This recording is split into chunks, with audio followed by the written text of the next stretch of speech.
I'm an SSL player with over 5,000 hours, and here are 15 things I wish I knew before playing Rocket League. Follow these tips and you'll be on your way to becoming a great Rocket League player. The first thing is that you need good camera settings, because the default ones that you load in with just aren't it. You're going to always want to turn off camera shake. A good general guide is that you want 110 FOV, anywhere between 250 to 280 distance, 90 to 110 height, -3 to -5 angle, a 0.35 to 0.7 swivel speed, and the transition speed is up to you. Just mess around with these, test them out. As long as you stay within those ranges, you should be fine. The second thing is one of the most overlooked mechanics, which is just your basic flip. It's so useful for things like flipping around the field to gain speed without wasting boost, flipping on kickoff, and flipping into the ball when you're shooting. Just work on using that flip efficiently and you'll be way faster and ahead of the other beginners. The next important one is kickoffs. This should be one of the first things you work on. It will make such a huge difference, especially in the lower ranks. If you get really good at your kickoff, you'll pretty much never lose a single 1v1 game until you play other people who know how to kick off. And if you check out my 1v1 tips video, spoiler, the first tip is going to be kickoffs.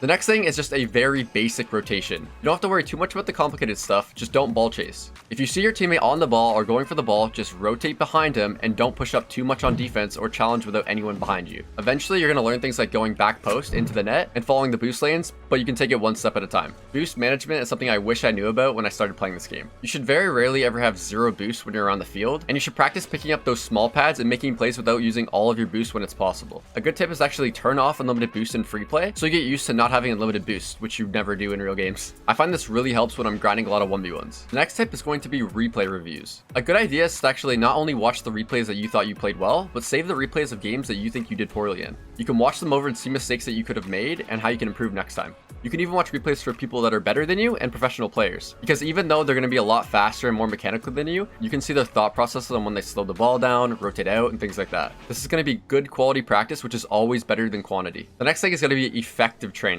You should be practicing reasonable training packs, which are things that you actually encounter in your games and the most things that you actually need to work on. If you never find yourself in the spot to ever go for a double tap or air dribble, there's really no point in practicing it. If you tend to find yourself with a really hard angle and a corner shot, then you should just be practicing those. It's really important to practice your fundamentals first. Another pretty simple tip is to actually warm up before you're playing, especially if you want to rank up. This can be free play, training packs, casual, just anything that can warm up your mechanics and make sure you're actually hitting your shots when it counts. This applies to some people more than others, but you should be okay with playing with better players. Sometimes it's not fun to get smacked by people that are just way better than you, but it's the only way that you're actually going to learn to play at that speed and be ready for it next time. It's really a great way to improve, and I know whenever I play pro players, I get really motivated to just get better and play at that level. This tip is something that not a lot of people want to hear, but you're really not that unlucky and demos aren't toxic. Sure, things go wrong and happen here and there that just aren't expected, but 50-50s and kickoffs take a lot of practice to learn, and having the skill to do low 50s and just take a 50 properly will make you a better player. Same with demos. It's a strategy, and it's just as risky to die for a demo, losing your position, and screwing up your rotation. Learn to dodge demos and counterattack. If you look at the pros right now, it's a huge part of the meta is being able to demo and avoid demos, and they don't really complain about it.